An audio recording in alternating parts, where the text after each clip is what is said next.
Dikkat dikkat! Corendon Sportox uçuşu için son çağrı. Bu uçuşta bolca spor konuşulacak, yıldız isimler ağırlanacak ve oyun dışı hiçbir şey kalmayacak. Koltuklarınızı dik konuma getirin, telefonlarınızı uçuş moduna alın. Ama kahvenizi unutmayın. Çünkü Corendon Sportox şimdi başlıyor. Ya sporcunun hayatı dışarıdan bakıldığında işte 2 saat top oynuyorlar, sonra işte çok para kazanıyorlar gibi algılanabilir çok basitçe ama aslında arkada çok daha sert konular yaşanabiliyor yani. Başkan Hidayet Türkoğlu'ndan sonra bence o kalibrede bir süperstar yakaladık Alperen Şengün. Yani 2001'de yapılamayan bu sefer daha sağlıklı bir şekilde yapılabilecek diye öngörüm var ve biz mehter marşlara çıkıyoruz falan. İnanılmaz gaz bir ortam falan. Seninle alakalı bir entry var. Başak Burcu oldun ve Burcu'nu çok sevdiğin dedi. 12 dev adam saçını sarıya boyattı diye ben ailemden gizli kuaföre gidip saçımı sarıya boyatmıştım. Şimdi Darüşşafaka'nın koridorlarında yazılı olmayan bazı kurallar vardır. İşte isim itibariyle şefkat yuvası olduğunu herkesin hissetmesi, o aidiyetle orada iş yapması gerekiyor. Corendon Spor Talks'a hoş geldiniz. Bugün bir dev adamla birlikteyiz. Gökhan Şirin'le. Basketbolcu. Anadolu Efes, Beşiktaş, Trabzon, Türk Telekom, Evet. NCAA. Önce şunu sorayım. Koltukta rahat mısın? Vallahi normalde ben abi uçaklara da sığamadığım için tedirgin geldim buraya ama şu an ayarladık onu. Bir sorun yok aynen. Bizde Corendon'da koltuk araları epey geniş. O Evet. açıdan rahat edebilirsin. Tamam yani. süper. Exit'ler zaten daha da geniş olduğu için ben hep oradayım. Hep oradayım aynen. Seni bilerek exit aldık zaten. Aynen süper. Nasıl başladı basketbol? Vallahi basketbol hiç aklımın ucunda bile yoktu. 11 yaşındayken babam ve annem diyordu ki hani tekvando, aikido falan oraya mı versek diyordu. Ben de her Türk çocuğu gibi futbol delisiydim. Abim de diyordu ki yani fiziği çok düzgün ya yüzmeye, basketbola mutlaka verelim dediği bir dönemde. Maslak'ta annemle bir süpermarkete gittik. Orada annemin hapşırması sonucu yanımızda bir araba durdu. Çok yaşayın dedi. Biz dedik Allah Allah ne oluyor falan. Sonra beni gördü. Dedi ki boyun kaç dedi. 1.68 dedim. Böyle yaptı. Sonra dedi ki yaşın kaç dedi. Dedim 11 yaşındayım. Bekler misiniz? Hemen geliyorum dedi. Biz dedik Allah Allah ne oluyor falan. Sonra geldi bana dedi bir yerde oynuyor musun falan. Ben dedim yok bizim bahçede oynuyorum falan dedim. Hala algılayamıyorum durumu. Daha sonra dedi ki ben Darüşşafaka altyapı sorumlusu Türkay Çakıroğlu. Ben bu çocuğu havada kaparım dedi anneme. Biz ertesi gün Darüşşafaka'ya öyle basketbola başladık. Tesadüfi inanmam ama benim o gün orada olmam gerekiyormuş. O yüzden buna yatkınlığım da varmış. Fiziksel olarak da bir farklılık da olunca bu şekilde gelişti basketbola başlama hikayem yani. Yalçın abiyle Yalçın Granit'le birlikte çalışma şansın oldu mu? Çalışmadım fakat kulübe ilk girdiğim gün Yalçın abiyle koridorda denk geldik. Ben tabii daha kim olduğunu bilmiyorum falan. Hemen orada beni gördü tabii boyumu, fiziğimi falan. Hemen orada bana bir dokundu. Ondan sonra zaten onu tanıyınca onun hikayeleriyle büyüdük diyebilirim. Onun vizyonuyla. Şu anda da hatta onun açtığı yoldan ben de kulüp içinde tekrar o vizyonu, misyonu aktarmaya çalışıyorum gençlere. Yalçın abinin aldığı şut makinesi hala duruyor mu? Duruyor evet. Duruyor değil tabii mi? ki, tabii ki. Çok büyük katkın vardır onda. Öyle mi? Süper. Süper. Yalçın Granit Türk basketbolunun efsanesidir Evet. hakikaten. Hürriyet'te birlikte çalışırken Yalçın abiyle dedi ki buraya bir basketbol şut makinesi almamız lazım. Bunun için elinden geleni yapmalısın dedi. Evet. Az buçuk katkım olduysa çok mutluyum Süper. gerçekten. Çok teşekkür ederiz. vallahi. Gerçekten, evet. Darüşşafaka altyapısı, Evet. alt takımı, sonra Amerika ve kolej yılları. Evet. Sonra dönüşte Dönüşte Anadolu Efes'e ve profesyonel hayata başlıyorum. başlıyorsun. Evet, Amerika'da da bu arada hem lise sonu orada okudum hem de psikoloji eğitimi de aldım orada. Çünkü altyapılardayken böyle mental olarak bazen zorlandığım, inişler çıkışlar yaşadığım dönemler oluyordu. Ve annemin de buna çok ilgisi olduğu için o zamanlar 2000'lerin başında çok böyle bir furya vardı işte. Kuantum, MFT, enerji falan o çok daha yeni girmeye başlıyordu Türkiye'ye. Bundan dolayı da böyle işin mental tarafını ben bir kendim için bir çözeyim diyerek Amerika'da da böyle bir bursla, böyle bir imkanla karşıma çıkınca onun eğitimini almak için gittim oraya. Aynı zamanda da basketbol oynadım. İyi ki de bunu yapmışım çünkü şu anda da mentörlük programını kurdum. Şimdi tam onu bahsedeceğim. Mentörlüğe gelmeden önce. Şimdi bir tarafta basketbol, bir tarafta psikoloji. Evet. Şimdi mentörlük yapıyorsun. Evet. Ama az önce söz ettiğin ifade çok dikkatimi çekti. Altyapıda karşılaşılan zorluklar. Evet.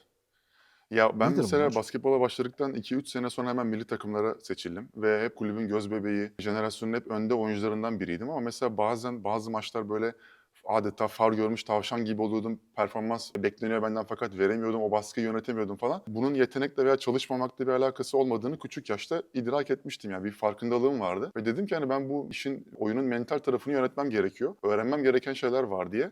Ve bunu da şu anda da mesela birçok oyuncuda da gözlemliyorum. Kariyerim boyunca da mesela veteran olsa bile bu iniş çıkışı yaşayan çok fazla oyuncu olduğunu Hı hı. gözlemlediğim için sahadan gelip de bunları konuşan kimse olmadığını da gördüğüm için şu anda biraz daha bu alanda sesimi çıkarmaya Bir başlıyorum. fark yaratabiliyor musun? %100. Özellikle sosyal medyada bu alanda biraz daha böyle paylaşımlar yapmaya başladıkça branş fark etmeksizin Türkiye'nin dört bir tarafından işte veliler, oyuncular, çocuklar, aileler, antrenörler falan yazmaya başladı. Çünkü herkes bir noktada bir şeyler yaşıyor sahada veya saha dışında. Hı Ya hı. sporcunun hayatı dışarıdan bakıldığında işte 2 saat top oynuyorlar, sonra işte çok para kazanıyorlar gibi algılanabilir çok basitçe ama aslında arkada çok daha sert konular yaşanabiliyor yani. Biraz bunlara böyle dikkat çektikçe herkes diyor ki evet ben de bunu yaşamıştım veya herkes mesela işte kazanılan başarılardan, kupalardan bahsediyor ama karanlık dönemlerden veya hayal kırıklıklarından kimse bahsetmediğini gördüğümde ben bunlardan biraz bahsettikçe çok ilgi çektiğini de gördüğüm Hı için hı. etki alanımı ne kadar daha büyütebilirim diye şu an projeler üretiyorum yani bunun üstüne. Bir de bizde şey var, enteresan bir şekilde bir tarafta okul, diğer tarafta spor. Şimdi ikisini birlikte üretmek çok zor. Türkiye'de Hele çok Türkiye zor. şartları Evet, için çok zor. çok zor. Sen Amerika deneyimin var. Amerika'da hem okulu hem sporu birlikte yönetmek Türkiye'deki kadar zor değil. Evet. Elbette güç ama Hı hı. zor değil. Bu dengeyi Türkiye'de nasıl oluşturmak lazım? Ne yapmak lazım? Ya tabii ki Amerika'daki sistem onun üstüne kurulu olduğu için orada altyapı takımları yok. Yani okul takımı var sadece NBA'ye kadar. Okul takımında oynuyorsunuz ve bütün program okuldaki dersler üstüne yapıldığı için çok daha rahat ilerleyebiliyor. Fakat burada benim gördüğüm çok üst düzey bir okulda çocuk okuyor. Fakat okul orada müsamaha göstermiyor. Antrenman saatlerine, kulüpte okulla çakışacağı saatlere denk gelince bir iletişim bozukluğu oluyor. Orada bence tüm paydaşların bir masa başına oturup çocuğu merkeze alıp biz bu çocuğu en iyi şekilde hem eğitimini de almasını sağlarız hem de antrenmanlardan geri kalmamasını nasıl sağlayabiliriz? Hani biraz burası fedakarlık, biraz burası fedakarlık, biraz aile tolerans falan derken orta yol bulunabilir diye düşünüyorum. Tabii ki bu kolay mı? Değil. Çok zor bir iş. Ya çünkü hiçbir şekilde taviz vermeyen okullar çok var. Bu şekilde mesela Türkiye'de ben de mesela öyleydim yani okullar çok tolerans gösteriyor. Bizim maçımız var diyoruz, gidiyoruz. Ama doğru eğitimi alıyor muyuz? Tartışılır. O yüzden biraz daha böyle iletişimle çözülebilecek şekilde görüyorum. Öbür türlü çok zor. Çok geniş bir kariyerin var Türkiye'de. Dediğim gibi bir de Amerika deneyimin var. Geldiği noktayı nasıl buluyorsun Türkiye'de basketbolun şu anda? Şu anda zaten NCAA'nin inanılmaz bir atak yapmasından sonra işin ekonomik boyutu da orada çok başka seviyeye çıkınca çok fazla insanın şu an Amerika'ya gitmeye çalıştığını görüyorum. Yani bu ister milli takım seviyesinde olsun veya daha düşük seviyedeki oyuncu bile olsa mutlaka oraya gitmeye çalışıyorlar. Olumlu bir şey mi bu? Tüm Avrupa bununla nasıl baş edecek onu çözmeye çalışıyor. Mesela Real Madrid'de Barcelona ilk kez altyapıya yatırımı bu sene biraz daha düşük bütçeleri indirdiler. Hı hı. Şimdi böyle bir durumda Türk basketbolu bundan nasıl etkilenecek? Şu an mesela bütün yıldız adayı olan çocuklar Amerika'ya gidiyor. 7 yabancı kuralı var. Bu tabii çok kolay bir şey değil. Ben kendimden biliyorum yani. Mesela benim tarzım bir oyuncu, yetenekleri olsa bile başka şeyler göstermen gerekiyor sahada kalman için. Biraz daha defansif bir oyuncu olman gerekiyor. İlk yaptığın hatada oyundan çıkabiliyorsun. Çünkü 12 kişilik kadronun 7 tane 7'si yabancı. Yabancı. Bu çok kolay bir süreç değil. Acımasız rekabet. Bu çok kolay bir süreç değil. Özellikle Anadolu takımlarında haftada bir maç yapıyorlar. Avrupa Kupası oynamayan takımlarda Türk oyuncuların rotasyona girse veya sorumluluk alması çok kolay gözükmüyor. Yani biraz burada şans faktörü de devreye giriyor ama total bakmak gerekiyor. Yani eskiyle kıyasladığımda çok iyi mi gidiyor? Çok %100 öyle iyi gidiyor diyemem açıkçası. Belki lig açısından, izlediğimiz lig açısından, Türkiye Ligi açısından söylediklerin doğru ama milli takımın geldiği noktayı nasıl değerlendiriyorsun? Başkan Hidayet Türkoğlu'ndan sonra bence o kalibrede bir süperstar yakaladık Alperen Şengün. O yüzden Evet. bu bizim en büyük şansımız. Çünkü o level'da bir süperstar yakaladığınızda maçı tek başına da alabilecek potansiyel ve Alperen'in liderliği, egosunu çok sağlıklı şekilde yönetebilir olmasından dolayı herkesin işin içine dahil olmasını sağlayan bir yapısından dolayı müthiş bir başarı ortaya çıktı. O yüzden bunun tabiri caizse suyunu çıkarmamız gerekiyor bence 10 sene boyunca. Yani Alperen basketbolu bırakana kadar bizim tüm turnuvalarda madalya alabilen, yarı final, çeyrek final gören, hatta benim inancım biz bir tane bir turnuvada bir şampiyonluk da mutlaka elde edeceğiz diye düşünüyorum. Alttan da gelen potansiyel oyuncuları muhakkak Alperen'in yanına monte ettiğimiz bir süreç görüyorum ilerisi için. Yani 2001'de yapılamayan bu sefer daha sağlıklı bir şekilde yapılabilecek diye öngörüm var veya isteğim var, öyle söyleyeyim yani. Ben olumsuz bir açıdan yaklaşayım buna. Olumsuz derken tabii kötüleme açısından söylemiyorum ama NBA sendromu diye bir şey vardı bir Evet. dönem milli takımda. Evet. Bilmiyorum sen hatırlar mısın Evet. ama 2006 yılı Indianapolis miydi? Hı hı. Galiba orada 2002 Indianapolis. Indianapolis'ti. Orada işte Hidayet'in, efendime söyleyeyim Mehmet Okur'un hani NBA'de oynayan Evet. oyuncuların o NBA sendromu ile birlikte biraz daha milli takıma ve oyunculara yukarıdan baktığı Aynen öyle. tanımlanıyordu. Evet. Ki kriz olarak tanımladık biz bunu. Başarısız da olduk o turnuvada. Şimdi Alperen'de ben böyle bir NBA, hatta Cedi Osman da dahil buna, bir NBA sendromu görmüyorum. Tam olarak Dolayısıyla- bahsettiğim bu. Değil Aynen, mi? aynen. Yani Yani o üstten bakan değil, kendi yeteneklerinin farkında ama o takımdaşlığı ön plana koyan ve hadi hep beraber yükselelim kafasında olduğu için Alperen'in şöyle bir gücü de var. Mesela 2002'deki turnuvada o Indianapolis'te 12 dev adam saçını sarıya boyattı diye ben Evet. ailemden gizli kuaföre gidip saçımı sarıya boyatmıştım. Şimdi böyle bir etkisi de olduğu için şimdi 2001'deki o 12 dev adam furyasıyla beraber ben basketbola başladım. Bir sürü bir jenerasyon öyle başladı. Şimdi Alperen, Cedi, Shane Larkin sayesinde de bir sürü yeni şimdi çocuklar basketbola başlamak istiyor. Voleybolu da yükselen trendde olduğu için hani bu çok önemli bir şey bizim ülkemiz için de yani. O yüzden 12 dev adamın şu anda böyle bir gücünün de olduğunu farkındalar bence. O yüzden yeni nesile de böyle bir katkıda sunuyorlar yani. Bu çok önemli. Türk basketbolunun 3 önemli dönemi var bana sorarsanız. Şimdi sen onu hatırlamazsın ama bir beyaz gölge vardı Evet. eski dönemde. İzledim ama tabii İzledim. o zaman yoktu. Koç Rivers vardı falan Aynen, yani. Şimdi aynen. o Beyaz Gölge dizisi basketbola inanılmaz ölçüde bir ilgi getirmişti. Hı hı. Arkasından 2001'deki olağanüstü başarı geldi. Evet. Ve yine bu 2025'teki Avrupa Şampiyonası'ndaki dönem. Yani bu 3 dönem özellikle Türk basketbolunun yükselmesine çok büyük fayda sağladı derken Darüşşafaka'ya geçelim. Ne zaman Süper Lig'e dönecek? Valla Darüşşafaka Süper Lig'e dönmekle de kalmayıp Avrupa Kupası oynayan yine o kulüp olacaktır. Bu yaz itibariyle yeniden bir seçim sürecine girmiştik. Başkanımız tekrar seçildi fakat baştan aşağı bir kadrolaşma içine girildi. Benim gibi oranın ürünü insanlar artık içeride orayı sahiplenecek. Ve şimdi yeni bir yapılanma içerisinde daha sağlıklı, Yalçın abiden kalan bize mirası tekrar aktardığımız Darüşşafaka nedir, okul nedir, amacımız nedir? Yani önceliğimiz orada İnsan yetiştirmek olduğu için sporcudan ziyade bunu anlatmamız, içerideki antrenörlerin de, yöneticilerin de, sporcuların da, velilerin de herkesin o duyguları hissederek, ya ben hep şunu söylüyorum, Darüşşafaka'nın koridorlarında yazılı olmayan bazı kurallar vardır. Yani o çocuklar yanımızdan geçerken onlara selam vermemiz, Darüşşafaka isim itibariyle şefkat yuvası olduğunu Şefkat yuvası. herkesin hissetmesi, o aidiyetle orada iş yapması gerekiyor. Bu düzeni tekrar şu an kuruyoruz. O yüzden bu bir süreç ama Darüşşafaka mutlaka tekrar Süper Lig'e çıkıp Avrupa Kupası oynayan kulüp olacaktır. Amacımız da o yönde. Bakalım inşallah şu an takımımız da çok iyi gidiyor. Bence Darüşşafaka sadece Türkiye'de değil, Hı hı. dünyada örneği çok az olan Aynen bir öyle. kulüp. Aynen öyle. Çünkü her şeyden önce eğitime muhtaç, anne ya da babasını kaybetmiş Evet. evlatlarımıza sahiplenen, onlara eğitim veren ve bu eğitimin yanında aynı zamanda da spor eğitimi veren, Aynen öyle. dünyada belki de örneği olmayan tek kurumlardan biri. Hepimizin göz bebeği. bu Olsa bile arada. 160 yıllık mümkün değil. Tabii, Yani daha müthiş yeni bir mesela tarihi var. görüyorum. Tabii. Evet, mesela Steve Harvey mesela işte babasız büyüyen çocuklara mentörlük programı açıyor. Bu daha yeni oluyor fakat yani 162 yıldır 160. Darüşşafaka var. Tabii. O yüzden bu çok değerli bir şey yani. Peki, milli takım forması giydin. Evet. Pek çok yaş gruplarında. Böyle güzel bir anını aktarabilir misin bize?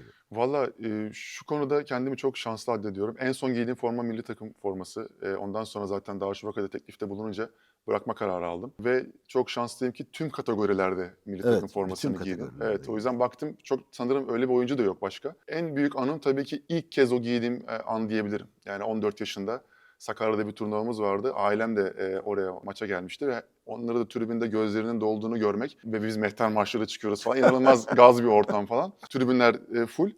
Yani oradaki duygular ilk kez hani o formayı giymek. Çünkü ben ilk Türkay abi o süpermarket otoparkında beni gördükten sonra kulübe davet ettiğinde demişti ki her şey iyi giderse milli takım forması da giyebilir, burslu da okuyabilir falan dediğinde bana rüya gibi gelmişti.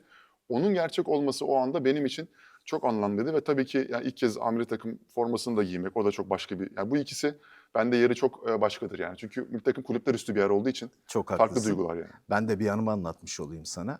1981 yılı sanıyorum. Daha sonradan dinliyorum tabii. Türkiye Balkan şampiyonu oluyor basketbolda. Aydan Siyavuş, Allah rahmet eylesin. Allah rahmet eylesin. Milli takım koçu. Osman Solakoğlu, Hı yine hı. Allah rahmet eylesin. Basketbol Allah rahmet. Federasyonu Başkanı. Ve Ünal Özeak da Aydan Siyavuş'un yardımcısı. Hı hı.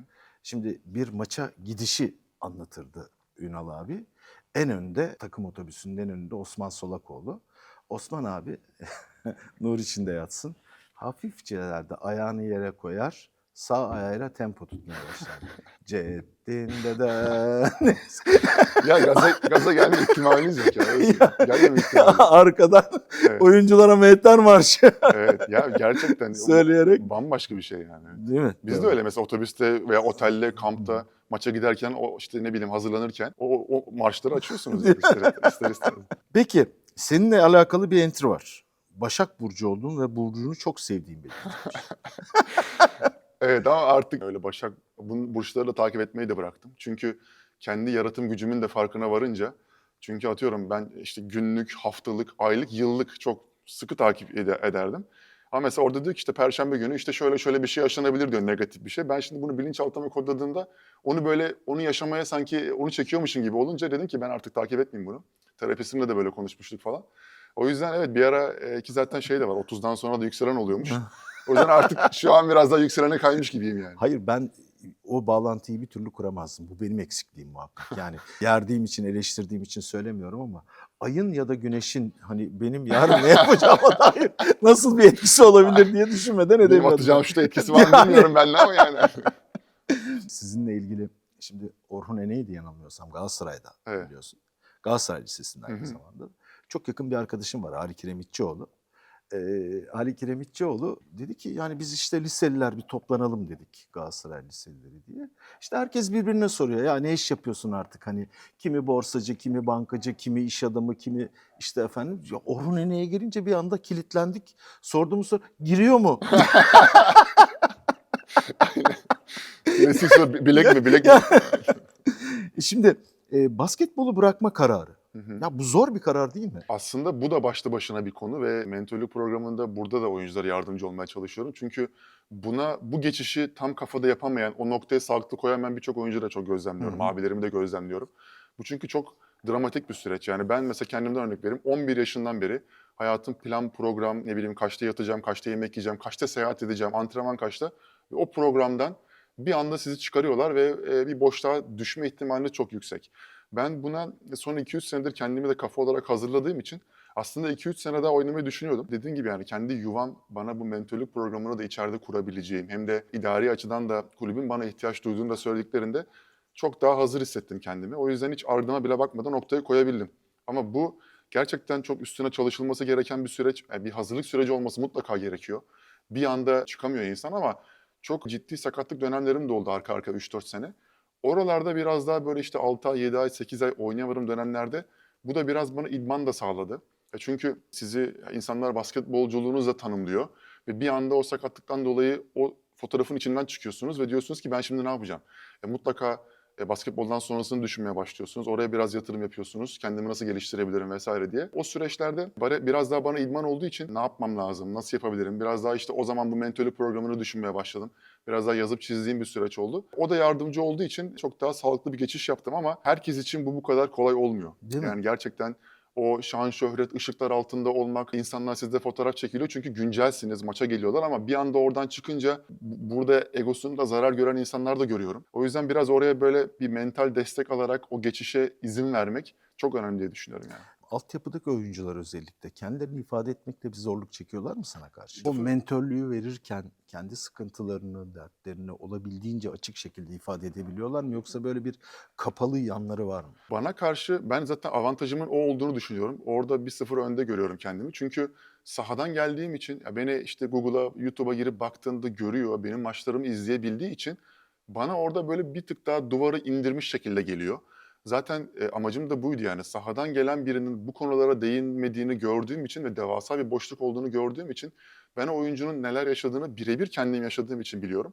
Ve çıkış noktam da şu olmuştu, yani bana söylenmeyenleri küçük yaşta ben şimdi ailelere ve çocuklara söyleyeyim ki daha bilinçli, daha ne yaptığını bilen sporcular yetişsin. Her şeyden önce o ahlaka, o kültüre, kendi farkındalığına, farkında olan çocuklar yetişsin diye. O yüzden beni sahada gördüğü için çocuklar, o yüzden bir duvar olmuyor. Daha rahat açabiliyorlar. Tabii ki böyle bir iki görüşmede biraz daha benim de ona bir temas etmem gerekiyor ama beni ayakta görüyor. Bana böyle upuzun boyumu görüyor, bakıyor falan. O yüzden onlar Benim için hissettiğim gibi küçük hissediyor kendini. onu da görünce tabii bu benim avantajıma oluyor. Ben de bunu tabii pozitife kullanıp daha etki alanımı büyütmeye çalışıyorum. O yüzden çok pozitif gidiyor benim için şu an o süreç. Peki aileler nasıl bu noktada? Yani çünkü bir de ailenin bir korumacı yanı var. Evet, Ona göre evladı en iyi basketbolcu, en iyi sporcu. evet. Bu anlamda bir farklılık, farklı bir davranış ya da tırnak içinde söyleyeyim hani sen oğlumu yanlış değerlendiriyorsun Hı hı. gibi eksiklerini ifade ettiğin zaman tepkilerle karşılaşıyor musun? Valla zaten ilk başta sporculardan önce ben aileyle toplantı yapıyorum. Çünkü diyorum ki hani bizim duracağımız yer burası. Hani sizin sınırınız burası. Ben sizden sadece ebeveyn rolü istiyorum. İyi maç çıkarsa, kötü maç da çıkarsa sizden sadece o desteği, sevgiyi ve değeri görmesini istiyorum çocuğun. Onun üstüne işin teknik taktik bölümünün saha tarafını bana bırakmanız gerektiğini söylüyorum. Şimdi onlar da benim sahadan geldiğimi gördükleri için tamam siz ne Kolay diyorsunuz? teslim oluyorlar. Aynen öyle. Siz ne diyorsanız o oluyor. Çünkü orada bana itiraz edebilecekleri bir konu yok. Çünkü nasıl diyeyim ben herhangi bir CEO'nun bir şirketine gidip ona ahkam kesmekle aynı değer aslında bu. Ben çünkü sahadan gelmişim. 25 senedir bu işin içindeyim. Her şeyi görmüşüm. Bu işin Amerika'sını da görmüşüm. O yüzden benim söylediğim şeyi onlar uygulamaya çok gönüllü yaklaşıyorlar.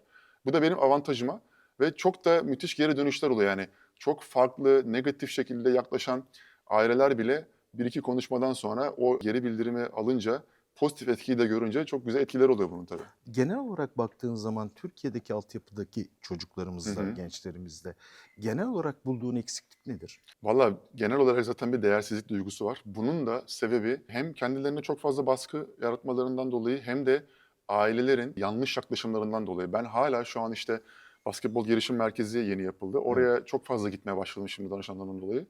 Orada hala tribünden her pozisyon müdahale ediyor aileler. Pas ver, şut at, şunu yap, bunu yap. Şimdi bir çocuğu orada bir rahat bırakmak gerekiyor.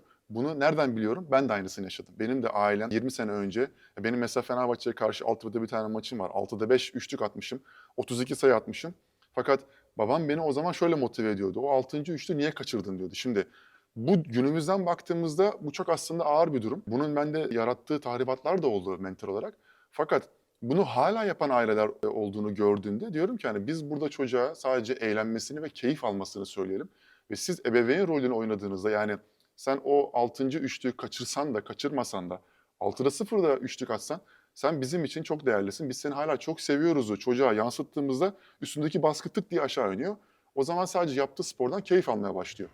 Bu ince detayı aileler yakalayabildiklerinde çocuğun performansları doğal olarak açığa çıkıyor. Ama işte Özgürlük yaratıcılığı getiriyor. ya sonuç itibariyle bu bir spor ya. Ben kendi jenerasyonumdan mesela ben 90'lıyım.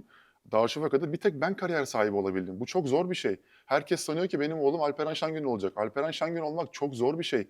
Veya Başkan Hidayet Türk olmak bunlar çok zor şeyler. Yani çok kolay bir süreç değil. Sonuç itibariyle ben de potansiyel olarak NBA potansiyeliydim ama ben de NBA'ye gidemedim. Yani bunlar hakikaten bir sürü parametrenin bir araya gelmesi gerekiyor. O yüzden ileride bir tahribat olmaması için çocuğa bunun bir spor olduğunu aşılamamız ve her dönem biz onun yanındayız, destekliyoruz ve eğlenmek ve keyif almak. Çünkü 16, 17, 18 yaşında basketbolu veya herhangi bir sporu da bırakabilir. Ama bu baskıyla büyümüşse devasa bir tahribat da yaratabilir bu. Kimlik karmaşasına girebilir, kendini o spordan ibaret sanabilir ama o bırakmak durumunda kaldığında aşırı bir değersizlik duygusuna kapılabilir. O yüzden bu çok ince bir çizgi ama işin bu tarafına geçen aileler hem kendileri keyif alıyor hem çocuklarının keyif aldığını da gördüğünde onlar da çok Daha büyük, mutlu oluyorlar. daha mutlu oluyor. Çünkü çocuğun da üstünde baskı olmuyor. Yani basketbolcu olursun veya futbolcu olursun olmazsın biz senin her zaman yanındayız. Biz sana çok inanıyoruz. Sen keyif almaya odaklan dediğinizde çocuk o zaman zaten varsa potansiyeli açığa çıkarıyor. Açığa çıkarıyor. Harika. Şimdi biliyorsun Corendon Spor Talks'tayız. Evet. Ve bizim her programımız bir uçuş rotamız. Hı hı. Gördüğün gibi kalkışa geçtik. Sana bir yükseliş sorusu soracağım. Hı hı. Gökhan Şirin'in kariyerinde yükselişe geçtiği dönem hangisiydi? Ve kendine ne zaman ya ben basketbolda galiba yükseliyorum dedi. Spesifik olarak hatta bir tane maç var. Lockout dönemiydi ben Anadolu Efes'teyken. Ersan İlyasova bizde vardı. NBA'den lockout'tan gelmişti. Ve lockout bitiyordu artık ve Ersan'ın tekrar Milwaukee Bucks'a döneceği konuşuluyordu. Ve Ufuk Sarıca da yavaş yavaş bana artık süre vermeye başlıyordu. Yani bunu hazırlamaya çalışıyordu benim mentor olarak. Ve Ülker Arena'nın açılışı var. Fenerbahçe'ye karşı oynayacağız Türkiye Ligi'nde. Fakat bir ceza aldığı için Fenerbahçe biz Cafer Ağa'da maçımızı oynadık ve sadece kadınlar ve çocuklar geldi. Ben aşırı heyecanlıyım o gün ve Ufuk abi bana devre arasında dedi ki bak 2 tane üçlük sokarsın ve maçı sen kazandırırsın hazır ol dedi. Şimdi bunu bana söyledi ben de bekliyorum oyuna girmeyi ve beni oyuna soktuğunda çok kritik arka arka 2 tane üçlük attı ve maçı biz orada kırdık. Ve ben o yazda amiri takıma da seçildim. O süreç benim için ve ben de mesela Cafer Ağa'dan çıktım. Ve dedim ki hani sanırım dedim artık oluyor. Hani artık geldim buradayım gibi oldum. O yüzden o maç spesifik olarak benim için çok farklı bir yeri vardır. Herkesin, tüm basketbol camiasının beni tanıyan tanımayan herkesin adını bilmesi, yeteneklerimi keşfetmesine sebep olan maçtır diyebilirim yani. Yükseliş olarak. Orada biraz kızların da etkisi vardı galiba. Çok acayip bir tribim vardı o gün yani. Peki tabii uçak yolculuğu aynı zamanda bir türbülans. Evet. Türbülansın var mı kariyerinde yaşadığın? Zaten şu anki mentörlük sistemimi kurmamın sebeplerinden biri de bu. çok karanlık bir dönemim de vardı ve kariyerimi sekteye uğratan bir süreç yaşadım. 3-4 sene sakatlıklar arka arkaya geldi, ağrılar geçmiyordu. Bu benim oyunumu etkiliyordu. Ben şutör bir insanım, şut yüzdelerimi etkiliyordu. Yapacağım kontratları etkiliyordu. Mesela takımlar bana diyordu ki işte 3 maç kaçırırsa kontrat fesih oluyordu falan. Şimdi iş artık o raddeye gitmişti. Her şeyden önemlisi çok sevdiğim şeyi yapamaz duruma gelmiştim. Kendimi artık tanıyamıyordum falan. Bu tabii çok karanlık bir dönemdi. Ama oradan çok şükür ki terapistim sayesinde çıkabildim ve çıktıktan sonra da bana dedi ki sen başka insanlara dokunmak zorundasın. Sen hayat amacın senin artık bu dediğinde ben zaten basketboldan sonra beni sabah erkenden kaldıran bir şey yakaladığımda zaten biraz da o geçişi yapmaya artık hazır durumdaydım. Tabii ki bunu şu an böyle keyifle anlatabiliyorum fakat o 3-4 sene gerçekten hiç kolay bir dönem değildi yani. Şimdi Corendon Airlines'ın Türkiye ve yurt dışında bir takım tatil destinasyonları var. Hı hı. Bunları sana sunmak istiyorum ve hangisine uçmak istediğini soracağım. Türkiye'de Kemer, Belek, Bodrum, Çeşme. 10 sene önceki Çeşme diyeyim. Benden eksi puan aldın. Ben Bodrumluyum çünkü. Onu biliyorum.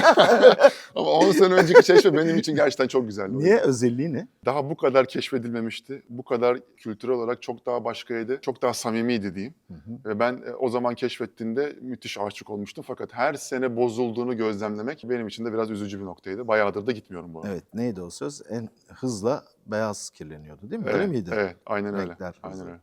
Peki yurt dışında Rodos, Kos, Amsterdam ve Kanarya Adaları. Rodos'ta Orhun ile U20 Ümit Milli Takım şampiyonası geçirdik ve orada 2 ay kaldık. Çok sevdiğim bir yerdi. Tam tadını da çıkaramadım çünkü maçlardan dolayı. Ama gerçekten çok güzel bir yerdi. Bir daha belki oraya gidip bu sefer maçlar olmadan keyifli bir şekilde gezmek Bu Kos'a kimse uçmayacak benimle birlikte.